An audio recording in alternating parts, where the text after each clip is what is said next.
Are you thinking about buying the Sohnne Pro Vacuum Cleaner? It's marketed as a revolutionary cleaning solution, featuring powerful suction, AI sensors for smart adaptability, and a HEPA filter for allergens. With claims of handling multiple surfaces effortlessly and offering a 50-minute runtime on a single charge, it sounds like a dream product. But is it truly as great as it seems? The first red flag is the company's lack of transparency. They provide only an email for contact, which doesn't even match their brand name.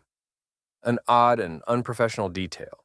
There's no phone number, live chat, or physical address, leaving customers with little reassurance about who they're dealing with. Worse, there's no information on where the product is manufactured or shipped from, raising questions about its quality and origins. The vacuum's 50-minute runtime is impressive, but it's overshadowed by a frustrating 4.5-hour recharge time. This lengthy downtime might be acceptable for small cleaning tasks, but isn't ideal for larger spaces or frequent use. Moreover, their website's product images appear to be sourced from other platforms, hinting at a lack of authenticity. The vacuum was also reportedly available on Amazon at a much lower price, but has since disappeared, adding to the skepticism. Another cause for concern is the marketing approach.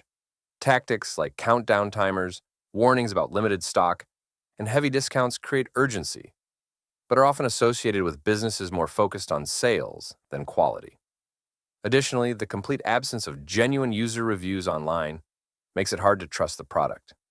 Given these red flags, the Sohnne Pro may be part of a dropshipping operation, sourcing generic vacuums at a low cost and reselling them with a markup. While dropshipping isn't inherently bad, the lack of transparency and authenticity here raises alarms. If you're considering this vacuum, it's crucial to proceed with caution. Look for verified reviews or opt for more established brands to ensure your money is well spent.